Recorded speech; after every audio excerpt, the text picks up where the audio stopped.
नमस्कार, मैं हूं संजीव चौहान। वारदात में हमने आपको देश और दुनिया की न जाने कितनी ही संगीन और सनसनीखेज वारदातों से रूबरू कराया है, लेकिन आज इस कारवां को कुछ ऐसे चुनिंदा चोरों के कारनामों से आगे बढ़ाते हैं जिनके बारे में आपने आज तक न सुना न देखा होगा। वो आते हैं, सब कुछ चुरा लेते हैं, मगर अफसोस हर बार पकड़े जाते हैं और हर बार पुलिस निकालती है इन चोरों की बारात। कैसे? आप खुद देख लीजिए।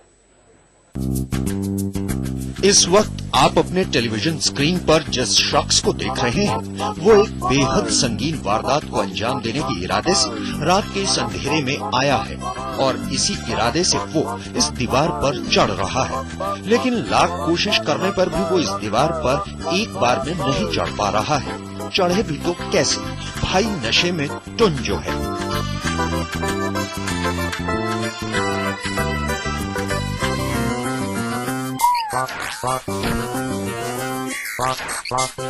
शराब का नशा नई बात नहीं। अगर इस मामले में कुछ नया है तो बस ये कि शराब के चंद कतरों में टुन हो चुका ये शख्स शराब की पूरी दुकान को ही लूटने निकल पड़ा है।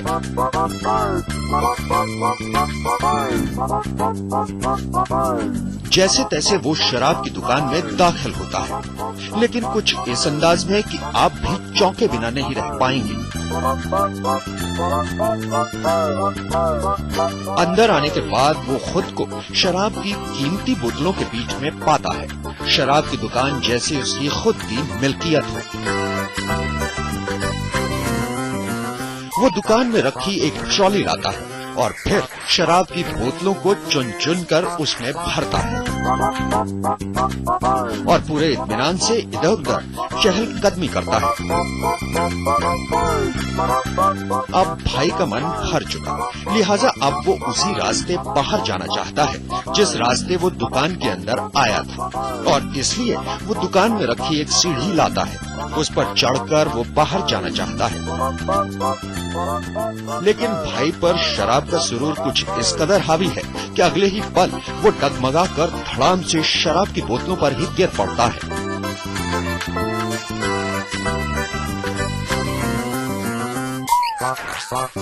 जाहिर है नशे में नहाया कोई शराबी डकैती करता भी तो कैसे।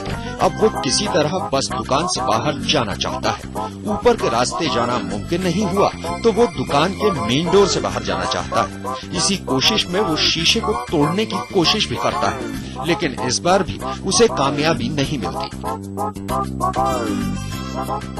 अब वो सीढ़ी के सहारे दरवाजा खोलने की नाकाम कोशिश करता है